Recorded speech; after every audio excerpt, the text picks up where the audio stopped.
Hello everyone, welcome to the channel. Today I'm going to be taking a look at an oldie but a goodie. This is the Wolverine Omnibus Volume 1. It came out several years ago, and I've always wanted to get a copy of it. I didn't have one in my Omnibus collection.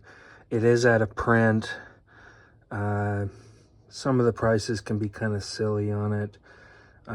The price I paid, I was satisfied with. It was a little bit more than maybe I wanted to pay, but not too much more. So I compromised the sense of, well, it's going to beat up my wallet a little bit, but I do want this omnibus, and I'll pay that particular price.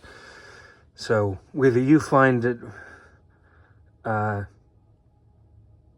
something that you want, and you have to figure out what you're willing to pay for it, because this one does go for collector's market prices. So here we have the front, we have the spine, and we have the back. You can see all that in there. There's a lot of good material in here if you're a Wolverine fan, a lot of the classic stuff, a lot of key issues. I'm not going to take the cover off because it's got a plastic cover on it already. The writers and artists are basically all over the place because it's different stuff.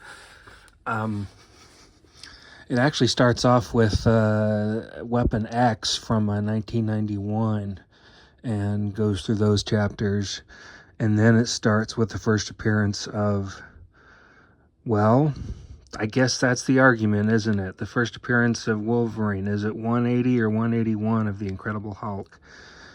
Everybody seems to go for 181, and I think I do too. So, but I'll leave that argument for the comments. If any of you want to argue that, that's up to you.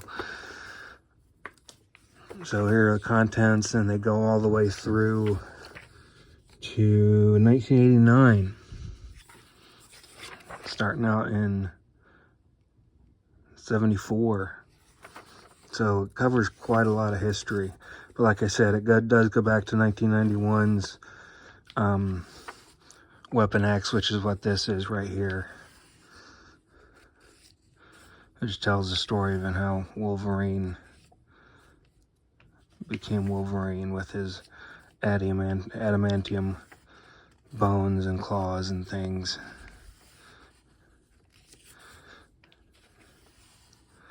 I liked it. I thought it was cool.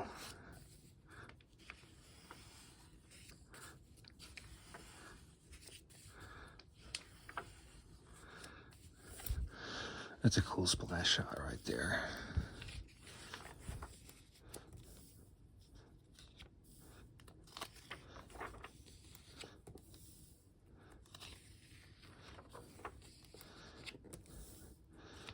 If any of you've got the Marvel United game, you can play as Weapon X, which I think is cool. That's for another channel, I suppose, for games.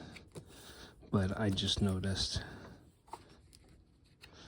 The page quality is really nice. It's kind of glossy, very smooth. It's a lot like the Marvel Masterworks page stock. So there's quite a bit, as you can see, it covers.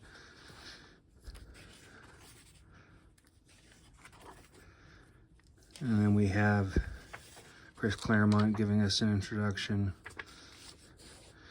Here we have the Incredible Hulk 180. Now, why is there an argument about, is this the first appearance of Wolverine? For those of you who don't know that. Well, that's because right here, in the last panel of the last page of that issue, Wolverine shows up. So technically, it is his first appearance. But it's just that one panel. So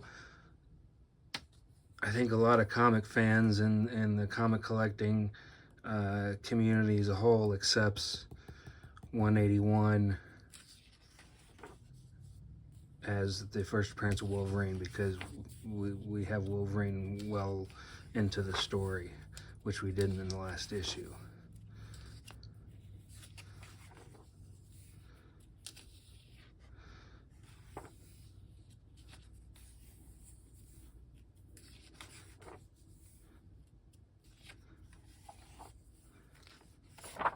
See Wolverine and Hercules go at it.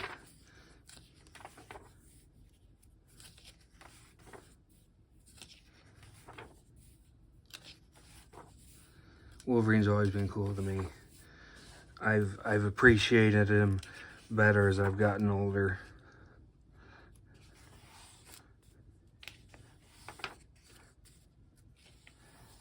Lots of good stories in here, especially when Wolverine goes to Japan.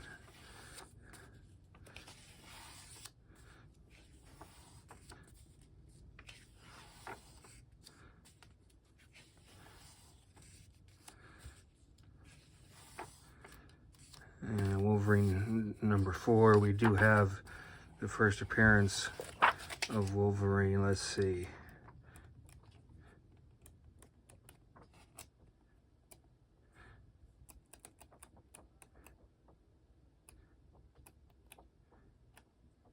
Right there. Key issue. So that's cool.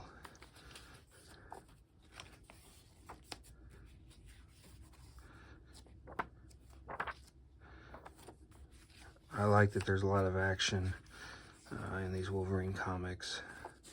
We got some Uncanny X-Men.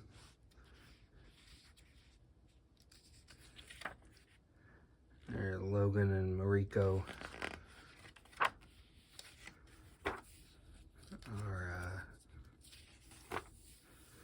are in the storyline here. It's been a long time since I've read these issues. Been a really long time. That's why I wanted to get this omnibus so badly, because it just wasn't something I had in my collection. We've got the Kitty Pryde and Wolverine 6-issue limited series in here. I do remember that from back in the day. Chris Claremont wrote these, and I always liked Kitty Pryde, so it was cool. I seem to remember it was a fairly successful series.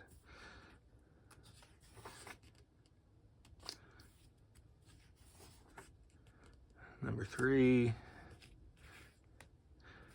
Al Milgram's the artist. Chris Claremont still does the writing.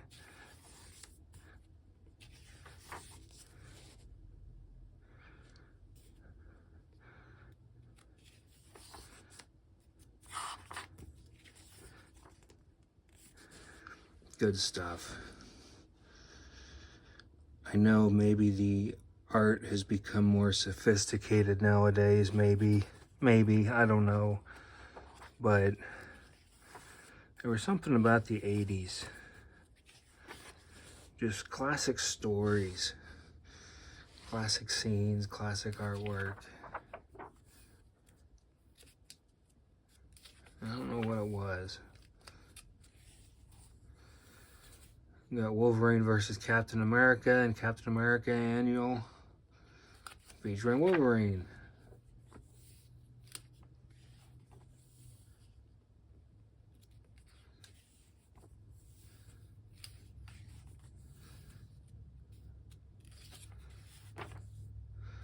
And we got Spider-Man versus Wolverine.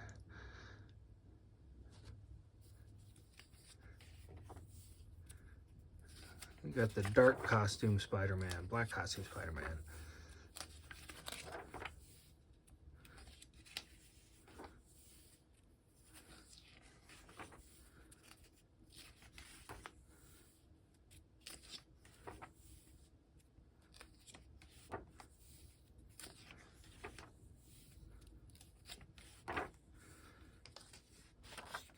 Here we go. Here's another key issue. Incredible Hulk, 340. I'm not so sure that the key issue is key for being the story as it is so much the cover.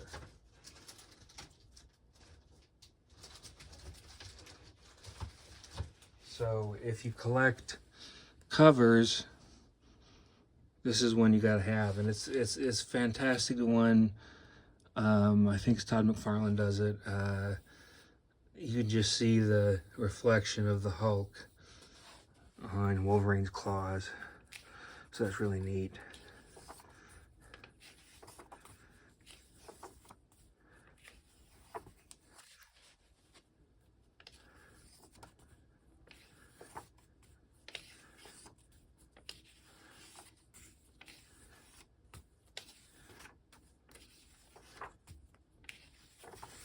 Marvel Comics presents Wolverine, #1. You know what? I seem to remember that cover.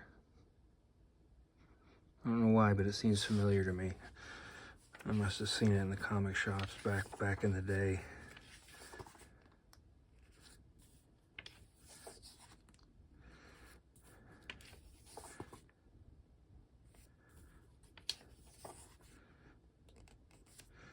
Looks like Silver Samurai's in here.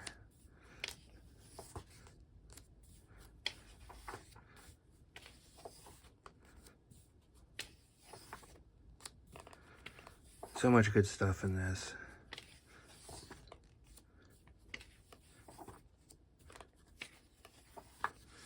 Wolverine #8.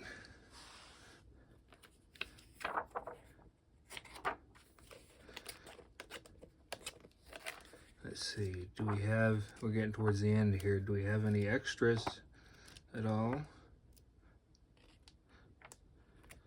Let's see, we got Punisher War Journal guest starring Wolverine, part 3 of a 3-part saga.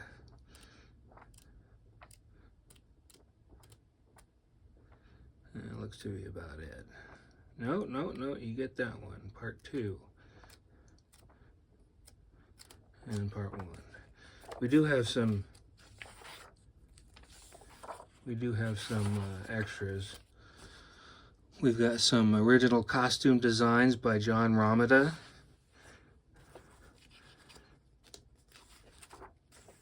Some Weapon X hardcovers and trade paperback prints of the covers.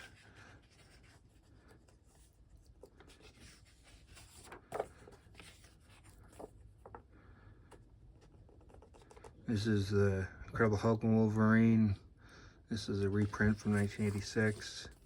And then we have Wolverine, the Evolution of a Character, with some more cover art.